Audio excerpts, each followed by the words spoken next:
अज़ीज़ तलबा, अस्सलामु अलैकुम रहमतुल्लाहि व बरकातुहू।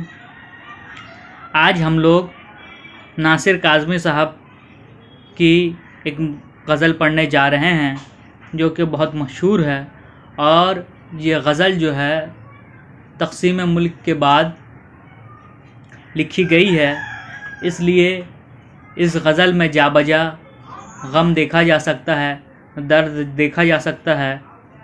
और नासिर काज़मी साहब ने मीर तक़ी मीर की रविश को इख्तियार किया है और इनके यहाँ भी दर्द और गम मीठे अंदाज में नज़र आता है। इससे पहले कि मैं गज़ल शुरू करूं, मैं ये चाहता हूं कि आपको दो अहम चीज़ गज़ल के मुतालिक बता दी जाए। जैसा कि आप तस्वीर में देख रहे होंगे कि एक मैंने लिखा है मतला। तो मतला किसे कहते हैं ये जान लीजिए, उसके बाद हम गज़ल पढ़ेंगे और तशरीह करेंगे। मतला कहते हैं गज़ल के पहले शेर को, जो कि हम रदीफ़ और हम काफ़िया होते हैं, उसे क्या कहते हैं? मतला कहते हैं। और हुस्ने मतला एक आता है, या उसे हम शाह बैत कहते हैं, वो कि गज़ल का सबसे उम्दा शेर, सबसे उम्दा हो, सबसे ख़ास हो, उसे हम शाह बैत या हुस्ने मतला कहते हैं। और ये लिखा हुआ है मक़ता। मक़ता किसे कहते हैं? मक़ता कहते हैं वो शेर जिसमें शायर अपना तख़ल्लुस बयान करता है। तख़ल्लुस किसे कहते हैं उसको मैंने आपको बताया है कि शायर जब लिखता है तो अब एक कलमी नाम रखता है। कभी कभी वो अपना नाम होता है और कभी कभी जो है अपने नाम के अलावा तख़ल्लुस जो है इख्तियार किया जाता है। तो वो जिस शेर में तख़ल्लुस शायर इख्तियार करता है और अक्सर जो है वो गज़ल का आखिरी शेर होता है, उसे हम मक़ता कहते हैं। अब चलिए गज़ल पढ़ते हैं। ये शब ये ख़याल वो ख्वाब तेरे, क्या फूल खिले हैं मुँह अंधेरे। शोले में है एक नया रंग तेरा, बाकी तमाम रंग मेरे। आँखों में छुपाए फिर रहा हूँ यादों के बुझे हुए सवेरे। देते हैं सुराग फ़स्ल गुल का, देते हैं सुराग फ़स्ल गुल का, शाखों पे जले हुए बसेरे। मंजिल न मिली तो काफिलों ने रास्ते में जमा लिए हैं डेरे। जंगल में हुई है शाम हमको, बस्ती से चले थे मुंह अंधेरे। रुदाद सफ़र न छेड़ नासिर, फिर अश्क ना थम सकेंगे मेरे। तो इससे आप अंदाज़ा लगा सकते हैं कि ये किस तरह की गज़ल है। आगे कहते हैं ये शब यानी रात, ख्वाब व ख़याल यानी सोचना। ये शब ये ख़याल व ख्वाब तेरे, क्या फूल खिले हैं मुँह अंधेरे। मुँह अंधेरा ये तशबीह है, यानी सुबह सवेरे, यानी जब पो भी नहीं फटती है, जब सुबह सादिक भी नहीं होता है, जब रात जाती रहती है और दिन आता रहता है, तो उसको हम लोग कहते हैं ये शब ये रात ये ख्वाब ख़याल तेरे, क्या फूल खिले हैं मुँह अंधेरे। यानी क्या फूल जो है सुबह के वक्त निकल गए हैं। शोले में है एक रंग तेरा। शोला यानी आग की लपट, आग यानी आग में जो शोला है, जब आग जलती है तो देखते हैं आग जो लाल होके ऊपर बढ़ती रहती है, उसे हम शोला कहते हैं। तो शोला में जो एक तेरा रंग है, बाकी तमाम रंग मेरे, यानी उसके अलावा जो है बाकी तमाम रंग वो मेरे हैं। यानी गर्मी गम गुस्सा जो है वो तेरा है और नरमी और बाकी सारी चीज़ जो है वो मेरी है।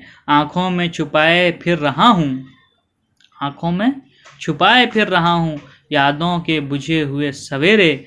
यानी आँखों में छुपाए फिर रहा हूँ यादों के बुझे हुए सवेरे। यानी वो दिन, वो मोहब्बतों वाले दिन, वो सुरूर वाले दिन, वो अच्छे दिन, गंगा जमुना तहज़ीब के दिन, उसको मैं छुपाए हुए आँखों में फिर रहा हूँ। देते हैं सुराग फ़स्ल गुल का, शाखों पे जले हुए बसेरे। यानी ये जो कत्लो गारतगिरी हुई हिंदुस्तान पाकिस्तान बनने वक्त, ये जले हुए बसेरे ये बताते हैं, बसेरा यानी घर, घोंसला, उसको घर से भी हम तशबीह दे सकते हैं। तो ये फसल गुल जो आने वाला दिन है, ये हमें ये उम्मीद कवी दे रहा है कि ये जले हुए बसेरे जो हैं फिर से बसेंगे और फिर से जो है हम लोगों के हालात जो हैं ठीक हो जाएंगे। मंजिल ना मिली तो काफिलों ने रास्ते में जमा लिए हैं डेरे। पहले ज़माने में काफ़िला निकलता था, यानी एक साथ सफ़र करने बहुत सारे लोग निकलते थे एक साथ। तो वो कहते हैं कि मंजिल पे नहीं पहुंच सका वो काफ़िला, तो रास्ते में ही वो लोग ठहर गए और वहीं डेरा डाल लिया और वहीं कुछ दिन रहने लगे। तो यही कहते हैं कि हमें जिस मकसद के हुसूल के लिए जो है हम लोगों ने ये फ़ैसला लिया था, वो मकसद हासिल भी नहीं हुआ और मंजिल के बीच में ही क्या है मुसाफिरों ने अपना रास्ता डाल दिया। जंगल में हुई है शाम हमको, बस्ती से चले थे मुंह अंधेरे। जंगल में शाम हुई है हमको, बस्ती से चले थे मुंह अंधेरे।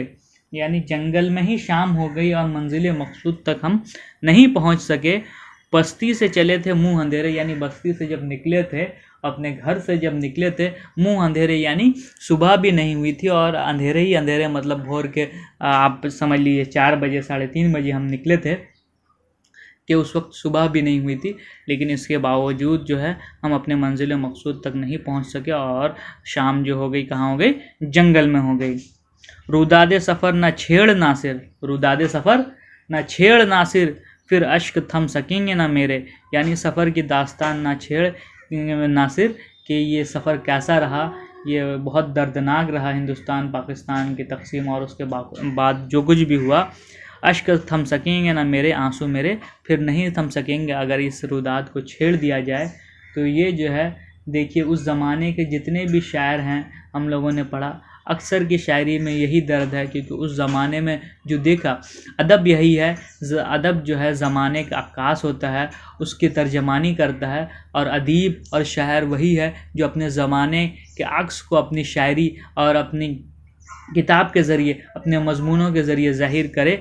तो इसलिए जो है उस ज़माने के जितने शायरों को पढ़िएगा, अदीबों को पढ़िएगा, वहाँ ये बज़ाहिर तौर पे नज़र आता है कि उनके दिल में जो दर्द था उस वक्त, जो कत्लो गारतगिरी हुआ और इंसानियत ने जो दम तोड़ा, न हिंदू मरा न मुसलमान मरा, मरा तो सिर्फ इंसान मरा, इंसानियत मरी, और वो जो एक एतमाद था वो ख़त्म हो गया। तो इसीलिए जो है हमें एतमाद को बहाल करना है और मुल्क के हालात को साज़गार करना है। तो इसको पढ़िए और समझिए। शुक्रिया।